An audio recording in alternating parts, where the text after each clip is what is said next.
하나님이 주신 범위 안에서 삶. 잭 푸닌.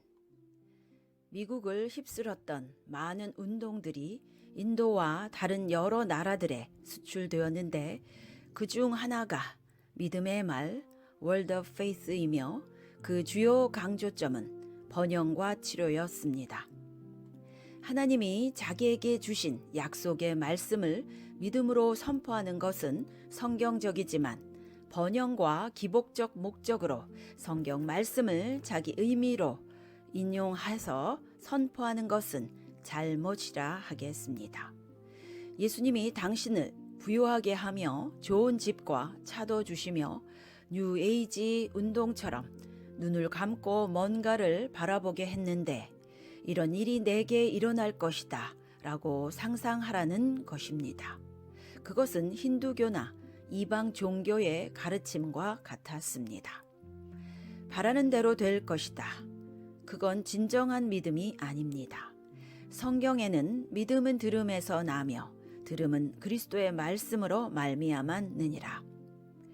믿음의 말, Word of Faith는 그리스도의 말씀을 믿는 것이 아니라 자기 상상이 이루어진다고 믿는데 그것은 상상대로 되지도 않을 뿐더러 기독교의 믿음이 아닙니다. 우리는 많은 것들을 원합니다. 저는 머리숱이 많았으면 좋겠습니다.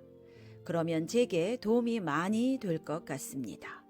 그러나 제가 아무리 상상을 해도 제 머리숱이 많아지지 않을 것입니다.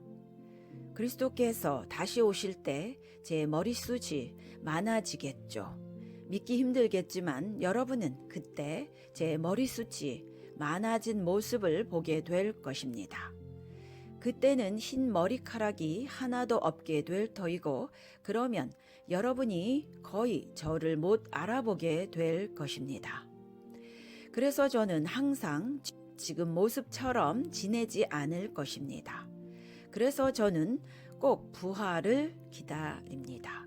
예수님이 제 육신을 자기처럼 변화시키실 것이고 그때 저는 33세가량 될 것입니다. 오늘날 치유를 강조하는 사람들은 당신의 눈이 아파서 즉 근시라서 신유로 고침받으면 되는데 안경을 끼는 것을 이해하지 못합니다.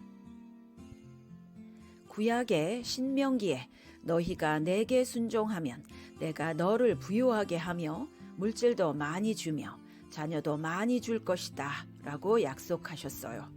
그런데 사람들은 또 자녀는 많이 원치 않아요. 돈만 원합니다. 너희 가축도 많아질 것이고 너희 창고도 가득하게 될 것이고 즉 네 사업도 번영하게 될 것이다 라고 신명기에 나와 있죠. 그런데 너희가 나를 불순종하면 너희는 병에 걸리고 미치게 될 것이며 소경이 될 것이며 내 대적이 너를 다스리며 너는 항상 죽은 자 같이 되며 이 모든 것이 신명기 28장에 나와 있죠. 옛 언약, 구약 아래 살기 원하는 사람들이 있지만 저는 모세를 따르기보다는 예수님을 따르기 원합니다. 에베소서 1장에 바울이 성령을 통해 말씀하시길 우리는 그리스도 안에서 하늘 영역에서 모든 영적인 복으로 복을 받았다. 이 말씀에 상응하는 구약의 구절은 너희는 모든 땅의 것으로 복을 받았다. 모세 안에서 땅의 영역에서 물질적인 복을 받았다. 그렇지만 에베소서 1장 3절은 너희는 모두 영적인 복을 받았다. 그리스도 안에서 하늘의 영역에서 영적인 복을 받았다. 그럼 질문은 여러분은 어느 쪽을 원하시나요? 저는 제 마음에 의심 없이 하늘의 복을 원합니다. 왜냐하면 그것이 영구히 영원 속에서 계속 지속되는 복이기 때문이죠. 그것이 그리스도께서 제게 주시려고 피로 값주고 사신 복입니다. 이렇게 제가 하늘 영역의 복들을 추구하면 많은 사람들은 제게 말합니다. 그러면 우리에게 필요한 땅의 복들은 어떻게 되나요? 하나님은 그런 것은 관심 없으신가요? 물론 하나님은 그런 면에서도 관심 있으십니다. 하늘 아버지는 여러분이 구하기도 전에 무엇이 필요한지 아십니다. 예수님이 그렇게 말씀하셨죠.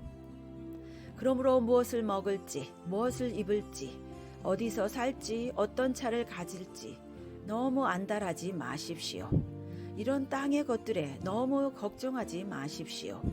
만약 여러분이 안달해야 될 것이 있다면 하나님의 나라에 관한 것이어야 합니다.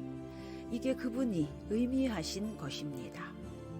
먼저 하나님의 나라와 의를 추구하면 다른 모든 것들은 당신에게 더해진다는 것입니다. 제가 몸담고 있던 해군에서 44년 전에 떠날 때 주님께서 한 가지 제게 알려주신 것은 절대 내 어떤 필요도 다른 사람에게 알리지 말라였습니다. 내가 네 아버지다. 타인에게 내 필요에 대한 어떤 낌새도 갖지 말게 하라. 내게 아무것도 없을 때에도 사람들이 내가 부유한 것처럼 여기도록 하라. 그래서 사람들이 내가 불쌍해서 도와주지 않게 하라. 사역의 필요가 발생할 때도 사람들에게 절대 말하지 말라. 그런 식으로 우리는 지금까지 사역해 왔고 저도 그런 식으로 평생 살아왔습니다. 제 개인적인 필요와 사역의 필요에 대해서 도움을 요청하는 편지를 써서 보낸 적이 없습니다. 누가 제게 사역에 무슨 필요가 있나요? 라고 물으면 저는 없습니다. 하나님이 제 필요를 채워주십니다. 아무 문제 없습니다. 그리고 우리는 하나님께 말씀드렸습니다. 우리 사역에도 여러 필요들이 있습니다. 교회가 많으면 그렇죠.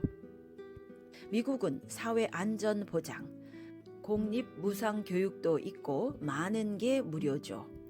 그렇지만 인도 같은 나라는 무상은 아무것도 없습니다. 뭐 하나라도 다 돈을 내야 합니다. 사람들의 임금은 미국의 10%밖에 안 되지만 말입니다. 그래서 가난이 심하죠. 그렇지만 제가 증명하기 원하는데 제가 기도했어요. 주님, 제가 증명하고 싶습니다. 가난한 나라에서도 20세기에도 당신은 여전히 동일하시고 당신의 약속은 여전히 동일함을 제가 증명하기 원해요. 저는 바울이나 베드로처럼 당신을 신뢰합니다. 주님이 제 필요를 돌보신다는 것을 믿습니다. 그래서 우리가 사역할 때 우리는 결코 아무에게도 우리 필요를 얘기하지 않았습니다. 우리는 지금도 그걸 증명하고 있으며 저는 지난 44년 동안 제 삶을 통해서 증명했습니다. 또 목회를 시작한 후 지난 35년 동안 매우 많은 가정들, 정말 가난한 사람들이 그들의 물질적 필요와 육신적 필요와 모든 것에 하나님을 신뢰했어요. 우리는 아주 많은 사례들을 증명해 왔습니다. 우리가 하나님의 나라와 그 의를 먼저 구하면 어느 나라든지 어느 시대든지 그 외 다른 필요들은 하나님이 채우신다고요. 하나님은 우리를 백만장자로 만들어 타락하게 해서 파멸시키지 않습니다. 그렇지만 우리의 필요는 채우십니다. 저는 제 삶을 통해서 볼 때 하나님은 정확하게 제가 부족하지 않을 만큼을 주셨어요. 만약 여러분이 경제 문제를 하나님이 결정하시도록 할 때 하나님은 당신 주위로 원을 하나 그리십니다. 하나님으로 그 원을 그리게 하십시오. 그리고 그 경제 범위 안에서 만족하십시오. 그 원 안에서 사십시오. 저는 기억합니다. 제가 아주 조금 가졌을 때 아내와 저는 그 작은 물질 범위 안에서 살았습니다.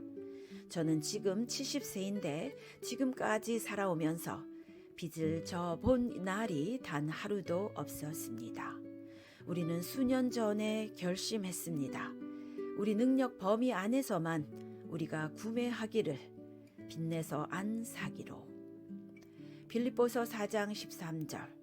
내게 능력 주시는 자 안에서 풍부에 처할 줄도 알고 궁핍에 처할 줄도 알고 내가 모든 것을 할 수 있느니라. 그 원 안에서 사십시오.